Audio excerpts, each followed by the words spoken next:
This year saw the fourth ever Cappawhite GAA summer camp.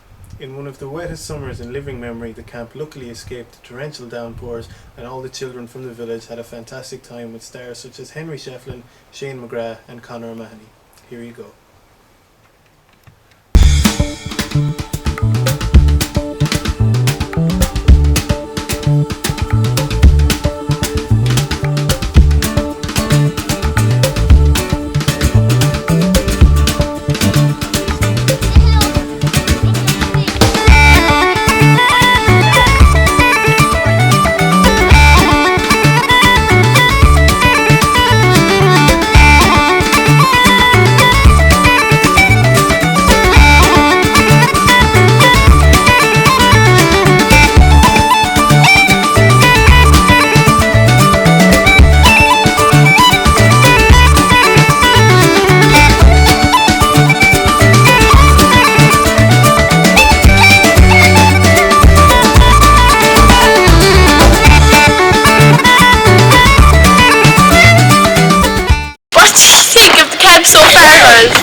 It's good, and there's loads of games and sports and stuff.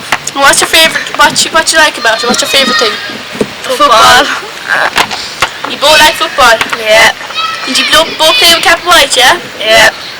Who's your trainer for today? Tara. Did you like her? Yeah. Yeah. Okay. So what else do you like about it? It's fun and sporty.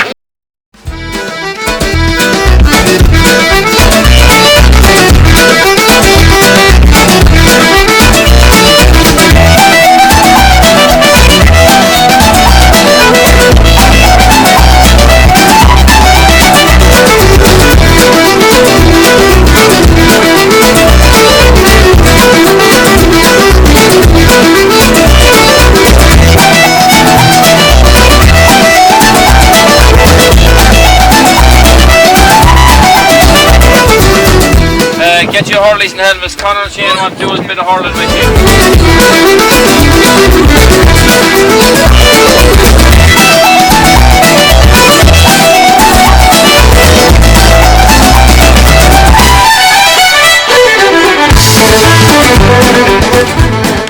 It's alright, it's going to be a bit of crack, okay? But it's about accuracy as well, and needs a bit of skill, right? Have you ever heard of crossbar challenge? Yeah! Alright, what we're going to do, right? We're going to get into two lines, right? Everyone's going to get a go, right? See the two cones Conor set out, okay? So everyone walk down slow with these two lines, and everyone's going to... Right. Can you do it? Try and hit it. Conor was going to do it now. Watch! Watch it! Great shot there, Shane. Well done. We are now going to have a chat with some local publicans about the changes they have seen in the last few years in their trade. Tell me, how long have you been a publican? 40 years now. And where did you start? I started, John Hanna and Cappawhite taught me how to put my first pint in 1966. I went on to Dublin in the summer of 67. Yeah. And I served my time there, and I went from there to Canada, and from there to New York, and back to Dublin. I bought a pub in Ola then, but I gave 22 years in Ola. Then I got out of it for a while, and the book beat again, and I came back into it again. 1910. 1910. And who owned it then? My grandfather bought it. He came down from Kilmore when he got it. July 16th, 1976, when I opened the pub here for business. I had it since 1992. Alright. Yeah, I'm running since 1992. Came back from England in 1982. I was in shop across the road.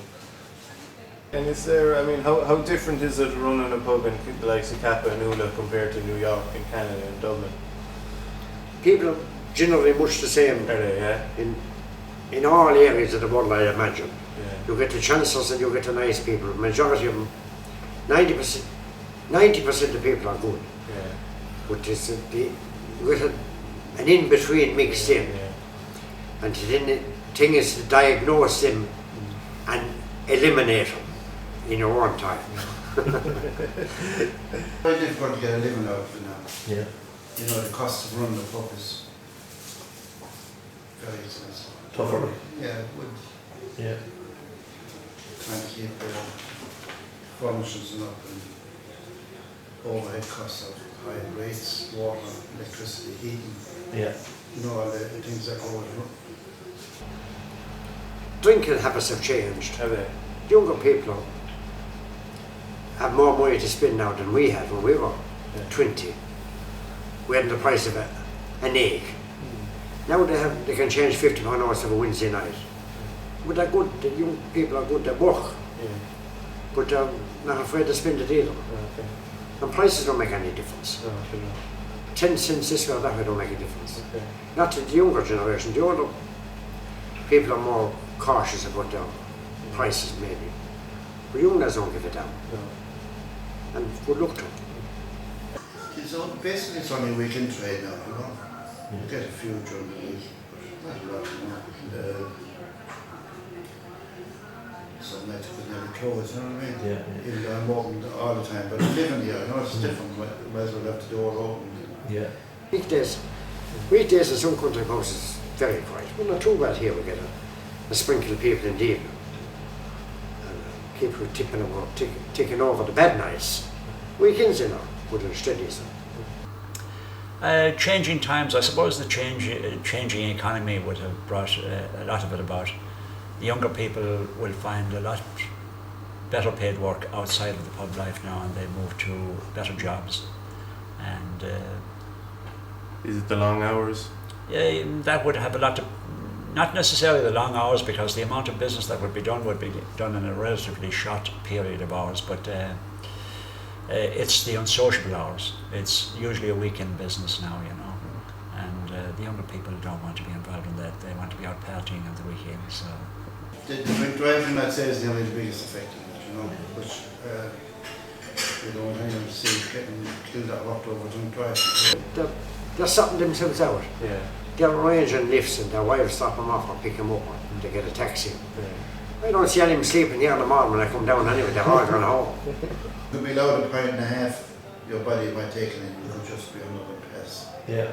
right? And you could have caused the accident. Yeah. But another fella could be just that 2 or 3 mil over.